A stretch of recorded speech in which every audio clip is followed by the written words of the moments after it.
अस्सलाम वालेकुम दोस्तो उम्मीद त तव्हां ठीकु हूंदा। अॼु मां मुखातिबु आहियां तव्हां सां 16 जुलाई 2021 वारे ॾींहुं।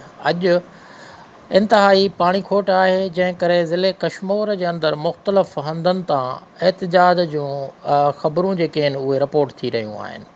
ॾिठो वञे त पाणी खोट मथां खां अचे पई, पंजाब खां अचे पई ऐं उन पाणी खोट जे करे ई पूरी सिंध भोॻे पई। हिन वक़्तु अॼोके ॾिहाड़े ते गुडू जे अंदरि 1,21,200 क्यूसिक पाणी पहुतो आहे ऐं गुडू मां जेका आउटफ्लो आहे उहो 84,400 आहे। गुडू बैरेज जे हवाले सां थोरो मां तव्हांखे मालूमात ॾींदो हलां ऐं पोइ हिननि एहतिजाजनि ते पाण ॻाल्हायूं था। गुडू बैरेज जेको क़ाइमु थियो उहो सिकंदर मिर्ज़ा 2 फरवरी 1957 ते गुडू बैरेज जो बुनियादु विधो ऐं 1962 में हे बैरेज जेको आहे सो जुड़ी रास थी। अयूब ख़ान अची जेको आहे सो इफ़्तिताह कयो हुयो ऐं मां तव्हांखे इहो ॿुधायां त हिन बैरेज ते जेका ठहण जे हवाले सां हिन जी तामीरात जे हवाले सां जेको ख़र्चु आयो हो 474.8 मिलियन रुपया लागत जेको आहे सो हिन बैरेज ते आई। बैरेज जी जेका लेंथ आहे 1355 मीटर आहे ऐं हे बैराज जेको आहे 2.9 मिलियन एकड़ आबाद करण जी पाबंद आहे, यानी ज़रई ज़मीनूं।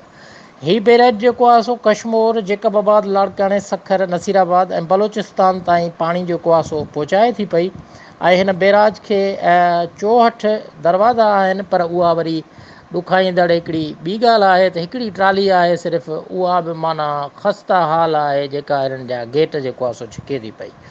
बुनियादी तौर हिन बैराज मंझां 4 जेके आहिनि उहे कैनाल निकितल आहिनि, जेके ॿिए पासे आहिनि, जिन में घोटकी फीडर आहे ऐं रेणी कैनाल आहे। रेणी कैनाल जे लाइ त चयो वञे थो त उहो ख़ासि तौर ते बरसाती ॾींहंनि में वांदो आहे, बाक़ी जेको आहे सो घोटकी फीडर आहे। जॾहिं त ॿिया जेके आहिनि सो ॾखिण पासे यानी राइट बैंक ते जेके कैनाल आहिनि उहो बेगारी सिंध फीडर कैनाल आहे ऐं ॿियो जेको आहे सो डिज़र्ट पट फीडर आहे। पट फीडर वारो जेको पाणी आहे उहो तक़रीबन बलोचिस्तान ताईं वेंदो आहे।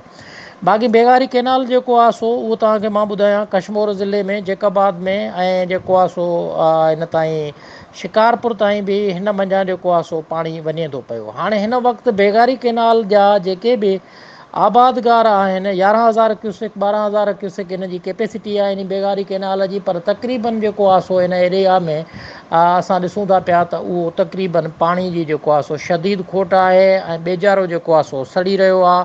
आबादगार एहतिजाज में आहिनि। अॼु बि जेको आहे सो माना धरणो लॻो आहे इंडस हाईवे ते, हज़ारनि जी तइदाद में गाॾियूं बीह रहियूं आहिनि, मुसाफ़िर अलॻि परेशान आहिनि, आबादगार अलॻि परेशान आहिनि।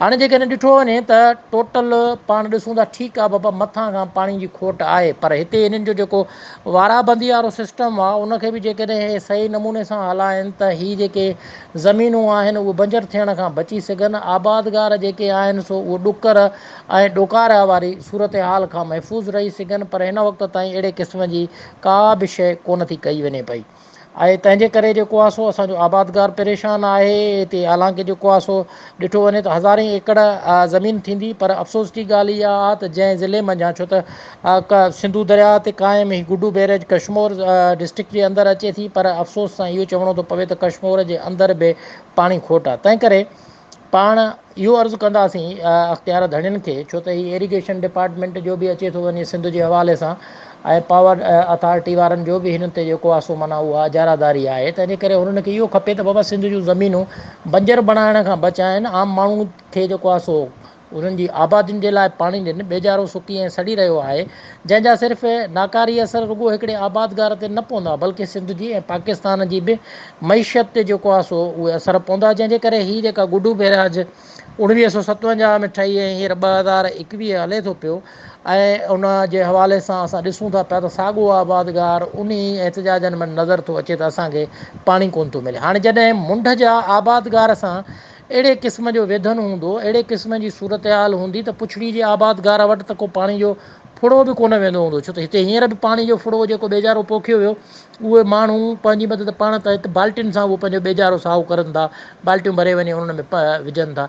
हाणे इहे बाल्टियूं भरे खणी उहो पंहिंजो ॿेजारो बचाए वठंदा, पर आख़िरकार ज़मीनुनि में त इहो ॿेजारो सुबुह लॻणो आहे ऐं जॾहिं ज़मीनुनि में लॻंदो तॾहिं जॾहिं होॾे पाणी हूंदो। उन जे करे न रुॻो हिन मामले ते सिंध गवर्नमेंट खे थोरो संजीदा क़दम खणणु खपनि ऐं वाराबंदी वारो सिस्टम जेको आहे सो करनि ऐं हितां जो जेको माना ख़ासि तौर ते गुडू बैराज जे हवाले सां जेके दोस्त आहिनि चीफ आहे साईं मोहम्मद इसाक़ अब्बासी साहिबु आहे या चीफ इंजीनियर अज़हर भुटो साहिबु आहे उन्हनि खे अॻिते अचणु खपे ऐं कशमोर ज़िले समेत जिथे जिथे जेको आहे सो पाणी जी घुरिज आहे ऐं जेका कैपेसिटी जेके जेके केनाल लहणा आहिनि उहो पाणी छोड़ उन्हनि केनालनि ताईं कयो वञे। तव्हांजी वॾी महिरबानी दोस्तो, उमेदु तव्हांखे ही मुंहिंजूं ॻाल्हियूं पसंदि आयूं हूंदियूं। जे पसंदि अचनि त मुंहिंजे हिन चैनल खे सब्सक्राइब ज़रूरु कंदा ऐं पंहिंजी राय खां बे आगाह कंदा। लख लाइक़।